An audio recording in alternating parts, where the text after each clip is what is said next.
এখন প্রশিক্ষণ শেষ হলো, কাজে ঝাঁপিয়ে পড়তে হবে। শুধু প্রশিক্ষণের দরকার নেই, আপনার যেটা প্রশিক্ষণ থেকে সেটা নেন।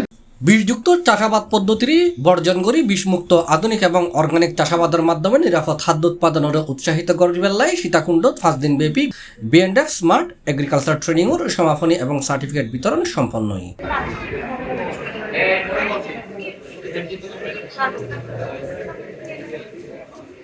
অনুষ্ঠানত 74 জন প্রশিক্ষণার্থীর সার্টিফিকেট এবং সম্মানী ভাতা দিয়ে প্রশিক্ষণ কোর্স বাস্তবায়ন করছে কৃষি সম্প্রসারণ অধিদপ্তর সীতাকুণ্ড উপজেলা শাখা। সেটি আসলে তার বারবার প্রমাণ করছে। এই জন্য বিএনপিআর আমি আসলে ধন্যবাদ জানাই।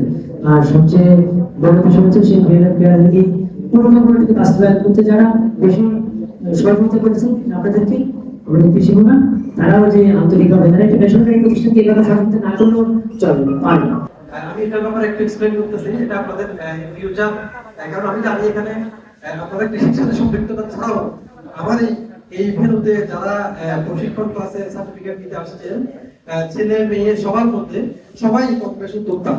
বিএনডএফ কর্পোরেটর সিনিয়র এক্সিকিউটিভ অফিসার এবং কোর্স সমন্বয়ক মোহাম্মদ আশরাফুল আলম ভূঁইয়ার সভাপতিত্বে সোমবার বিকালে উপজেলা সদরের ইপসা অডিটোরিয়ামত অনুষ্ঠিত এই সার্টিফিকেট বিতরণ অনুষ্ঠানে প্রধান অতিথি হিসেবে উপস্থিত আছেন উপজেলা কৃষি কর্মকর্তা কৃষিবিদ মোহাম্মদ হাবিবুল্লাহ। উপজেলা উপসহকারী কৃষি কর্মকর্তা মোহাম্মদ নাজিম উদ্দিনের পরিচালনায় অনুষ্ঠানত বিশেষ অতিথি হিসেবে উপস্থিত আছেন সীতাকুণ্ড প্রেস ক্লাবের সভাপতি Soumitra Chakraborty, BNDF corporator country director Shahid Iqbal Rifat, operation manager Abdullah Al Mamun সহ আরো বহুত কি হয়।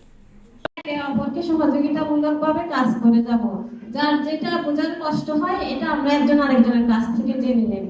আমাদের থিওরিক্যাল কিছু কাজ ছিল, আমাদের প্র্যাকটিক্যাল কাজটা আমার খুব ভালো লেগেছে। যেটা হচ্ছে খুব রিসেন্টলি আমি যেটা শিখেছি সেটা হচ্ছে ড্রোন পেপার মাধ্যমে। এটুকুই বলবো যে ধারাবাহিকতা আছে এটা যেন বজায় রাখে, আমাদেরকে আরো ভালোভাবে সুযোগ সৃষ্টি করে দেয়। অসংখ্য ধন্যবাদ। আসসালামু আলাইকুম। C+ চট্টগ্রাম।